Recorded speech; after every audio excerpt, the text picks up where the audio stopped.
Hello friends, welcome to the back my channel. मेरे channel पर आपका एक बार फिर से स्वागत है। दोस्तों, आज हम मृदा के बारे में पढ़ेंगे। क्लास 11th का ज्योग्राफी का चैप्टर 6 जो कि मृदा है। इस चैप्टर के बारे में आप पहले ये सोचिए कि मृदा होती क्या है।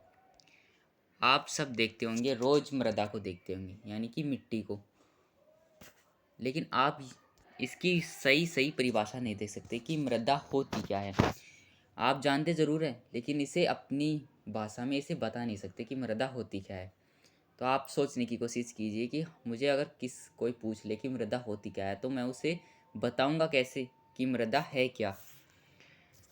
तो आइए इस प्रश्न का हल ढूंढने की कोशिश करते हैं कि सबसे पहले जब आपको मृदा पता चल जाएगी कि मृदा क्या होती है, तो ये चैप्टर पूरा पूरा समझ में आ जाएगा आपको। तो इसी चैप्टर में हमें ये पढ़ना है कि मृदा और मृदा की प्रकारों के बारे में, और मृदा संरक्षण, मृदा अपरदन कैसे होता है, इन सब के बारे में पढ़ना है। तो सबसे पहले देखिए मृदा होती क्या है। आपने देखा होगा हमारी जो पृथ्वी है उसके 3 भाग होते हैं।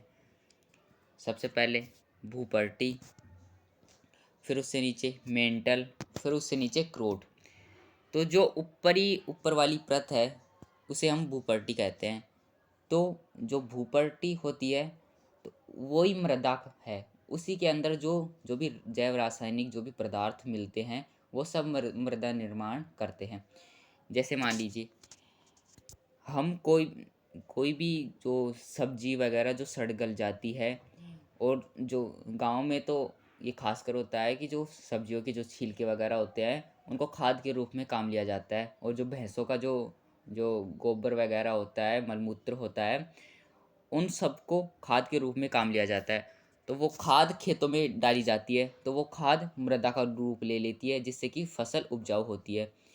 तो जो आप अगर सीधी सीधी इसकी डेफिनेशन देना चाहे तो ये दे सकते हैं कि भूपर्टी के निर्माण में जिन जैव रासायनिक पदार्थों का और जो ह्यूमस है, ह्यूमस का मतलब है जो खाद है, जो सड़ गल कर मृदा का रूप ले लेती है, वही मृदा कहलाती है। तो आप इसकी डेफिनेशन दे सकते हो कि भूपर्टी में जितने भी रासायनिक तत्व पाए जाते हैं वो सब मृदा कहलाते हैं। अब देखिए, मृदा प्रकृति का एक मूल्यवान संसाधन है। ये कि हमें प्रकृति ने ये दिया है, इसमें मानव का कोई रोल नहीं है। यह भूपर्टी की सबसे महत्वपूर्ण परत है। मृदा भूपृष्ठ का वह ऊपरी भाग है। मैंने बताया कि हमारी जो पृथ्वी का जो ऊपरी भाग होता है भूपर्टी, वही मृदा है। जो चट्टानों के टूटने फूटे बारीक कणों तथा वनस्पति के सड़े गले अंशों के मिश्रण से जलवायु व जैव रासायनिक प्रक्रिया से बनती है।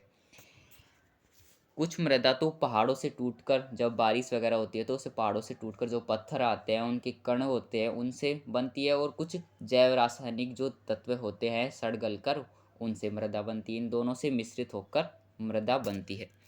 अब देखते हैं मृदा का निर्माण कैसे होता है।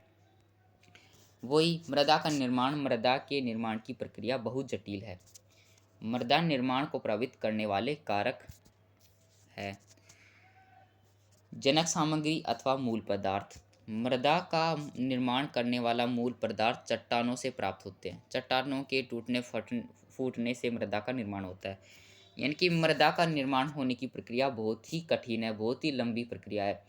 बारिश होती है, धीरे धीरे चट्टानों से पत्थर गिरते हैं, वो पत्थर टूटते हैं, फिर उनके छोटे छोटे कण होते, टुकड़े होते हैं, फिर उन छोटे छोटे टुकड़ों के भी और छोटे छोटे कण होते हैं, और इस प्रकार मृदा के कण होते हैं। और फिर वो मृदा फिर बारीक होती जाती है, और ऐसे ही मृदा के प्रकार बनते हैं।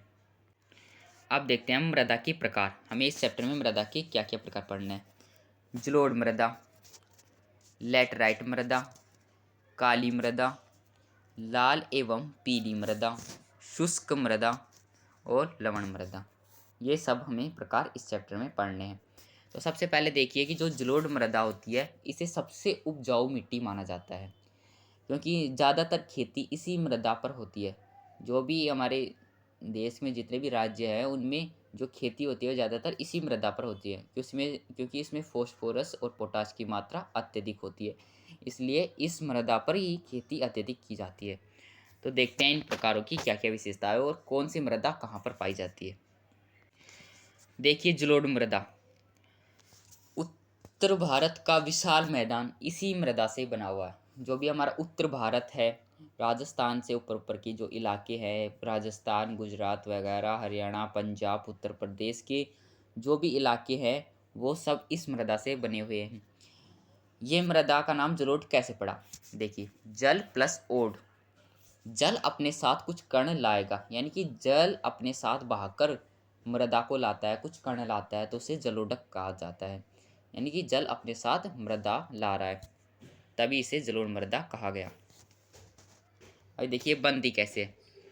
अवसाद, गाद, कंकड़, बजरी, पत्थर प्लस जैविक पदार्थ जलोढ़ मृदा। देखिए इन चीज़ों से ये मृदा वो बनती है, तो इसलिए इसमें पोटाश और फॉस्फोरस की मात्रा अत्यधिक होती है, और इसीलिए इस पर खेती सबसे ज़्यादा की जाती है, और ये भारत में सबसे अधिक पाई जाती है। यानी कि लगभग 40% भाग पर ये मृदा मिलती है। यह मृदा नदियों द्वारा बहाकर लाए गए अवसादों से बनती है, और सबसे उपजाऊ मिट्टी है ये। नदी घाटियों, डेल्टाई क्षेत्रों तथा तटीय मैदानों में पाई जाती है। नदी घाटियों में पाई जाती है, जो डेल्टाई क्षेत्र है हमारे, जो तटीय मैदान, तटीय इलाके हैं, उनमें भी ये मृदाएं पाई जाती है। इसमें पोटाश की मात्रा अधिक और फॉस्फोरस की मात्रा कम होती है। इसमें पोटाश की मात्रा अत्यधिक होती है, इसलिए इस पर खेती ज़्यादा होती है। इस मृदा का रंग हल्के धूसर से राख धूसर जैसा होता है। यह भारत में गंगा ब्रह्मपुत्र मैदानों में पाई जाती है। अब दिखाता हूँ आपको कि जलोढ़ मृदा होती कैसी है। देखिए इस पर ये फसल उग रही है, ये जलोढ़ मृदा है, ये सारी जलोढ़ मृदाएं हैं। अब देखते हैं हम काली मृदा, ब्लैक सॉइल। इसका निर्माण ज्वालामुखी क्रियाओं से होता है। यानी कि हमारी पृथ्वी के जो हमारे पृथ्वी के जो धरातल के अंदर जो ज्वालामुखी होते हैं, जब उनका लावा निकलता है, और जब वो लावा निकलता है तो वो ठंडा होता है, तो ठंडा होने की प्रक्रिया के बाद जो जो लावा होता है वो काली मृदा का रूप ले लेता है। यानी कि हमारी पृथ्वी से लावा उद्गार हुआ, और जैसे ही वो नीचे आता है लावा, तो वो काली मिट्टी का निर्माण होता है उससे, तो इसे ही काली मृदा कहते हैं। इसे रेगर मिट्टी भी कहते हैं, यानी कि रेगर का मतलब होता है काली मिट्टी ही। यह एक उपजाऊ मृदा है, इस पर भी खेती की जाती है, लेकिन जलोढ़ मृदा से कम खेती की जाती है। ये कपास के लिए उपयुक्त मानी जाती है, इसलिए इसे कपास मृदा भी कहा जाता है। इसमें कपास की खेती ज़्यादा होती है, ये ध्यान रखना आप।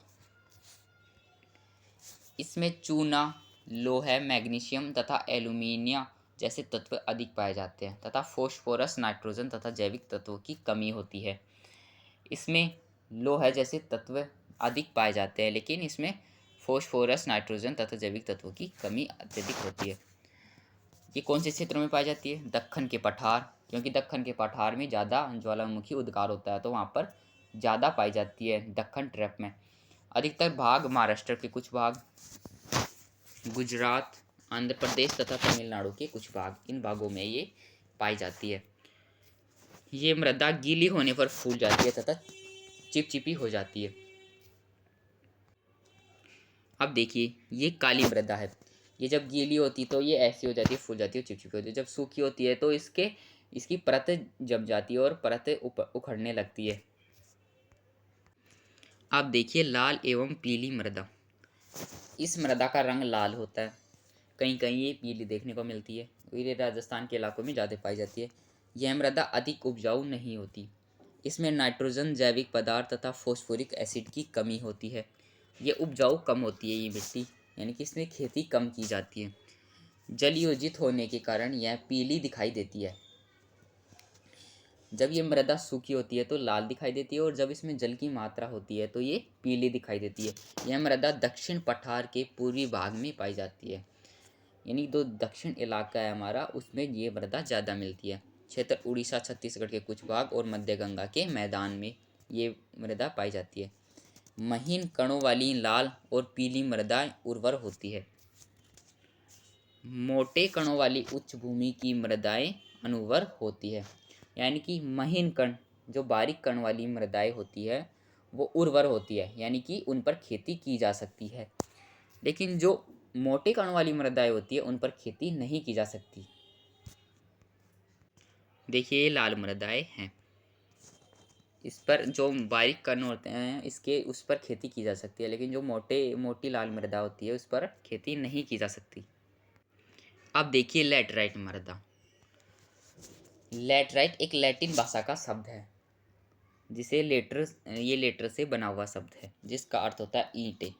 अब आप नाम से समझ रहे होंगे कि ईंट, यानी कि इस मृदा से ही ईंटें बनती है। जो लैटराइट मृदा होती है इसे ईंट बनती है, और ये काजू के लिए उपयुक्त मृदा मानी जाती है, यानी कि जो काजू की खेती होती है वो केवल इसी मृदा पर होती है। क्षेत्र उच्च तापमान और भारी वर्षा के क्षेत्र, जहाँ पर तापमान अत्यधिक होगा और जहाँ पर बारिश ज़्यादा होती है वहाँ पर एक मृदा ज़्यादा देखने को मिलती है। इसका निर्माण मानसूनी जलवायु में शुष्क तथा आर्द्र मौसम के क्रमिक परिवर्तन के कारण होने वाली निक्षालन प्रक्रिया से हुआ है। यह मृदा उपजाऊ नहीं होती, लेकिन इस पर काजू की खेती की जा सकती है। इसमें नाइट्रोजन, चूना, फास्फोरस तथा मैग्नीशियम की मात्रा कम होती है।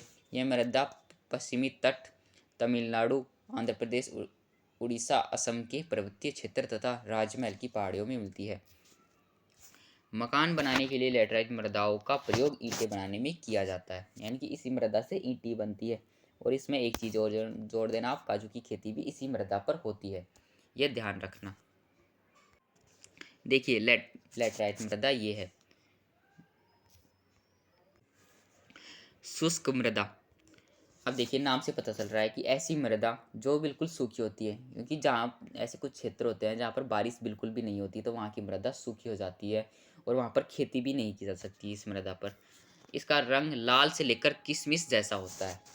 यह बलुई और लवणीय होती है, यानी इसमें लवण की मात्रा अत्यधिक होती है, इसलिए तो इस मृदा को वाष्पीकृत कर कर नमक प्राप्त किया जाता है। कुछ क्षेत्रों की मृदाओं में नमक की मात्रा इतनी अधिक होती है कि इनके पानी को वाष्पीकृत करके नमक प्राप्त किया जा सकता है। अभी मैंने बताया कि जो मृदाएं लवण से भरी हुई होती है, यानी उनमें नमक की मात्रा ज़्यादा होती है, तो उन मृदाओं को जल से वाष्पित करके नमक प्राप्त किया जा सकता है। शुष्क जलवायु, उच्च तापमान और तीव्र वाष्पीकरण के कारण इन मृदाओं में नमी और ह्यूमस की मात्रा की कमी होती है। उच्च तापमान और तीव्र वाष्पीकरण के कारण, जब ज़्यादा तापमान होता है तो वाष्पीकरण भी ज़्यादा होता है, इसलिए इस मृदाओं में नमी और ह्यूमस की मात्रा की कमी होती है। क्योंकि अगर उच्च तापमान होगा तो नमी कहाँ से रहेगी मृदा में, क्योंकि वो सारा जल तो उसका सोख लेगी और उससे नमक प्राप्त करेगी। ये मृदाएं अनुर्वर होती है, मतलब खेती के लिए उपयुक्त नहीं होती, क्योंकि इनमें ह्यूमस तथा जैविक पदार्थ कम पाए जाते हैं। सामान्य सी बात है, जिस मृदा में जैविक पदार्थ नहीं होंगे उस मृदा पर खेती नहीं की जा सकती। नीचे की ओर चूने की मात्रा बढ़ने के कारण नीचे संस्तरों में कंकड़ की परतें पाई जाती है।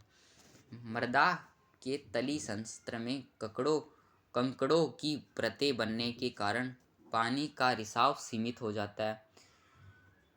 जो मृदा की जो तली होती है, यानी कि ऐसे जो मृदा होती है उसके तली के अंदर जो कंकड़ होते हैं उनकी परत बन जाती है, यानी कि वो बैठ जाते हैं नीचे, इसलिए पानी का रिसाव सीमित हो जाता है, यानी कि पानी फिर आगे नहीं जा पाता, क्योंकि मृदा के कण उसे रोक लेते हैं। इसलिए सिंचाई किए जाने पर इन मृदाओं में पौधों की सतत वृद्धि के लिए नमी हमेशा बनी रहती है। अब देखिए शुष्क मृदा ये है। क्या ऐसी मृदा पर खेती हो सकती है?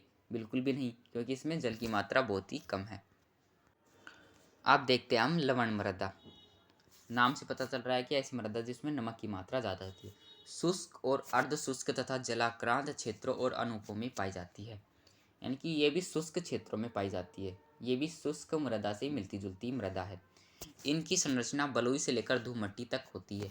वैसे ही जैसे काली मिट्टी का निर्माण होता है, वैसे ही इन मृदा का निर्माण भी होता है। इन्हें ऊषर मृदा भी कहते हैं।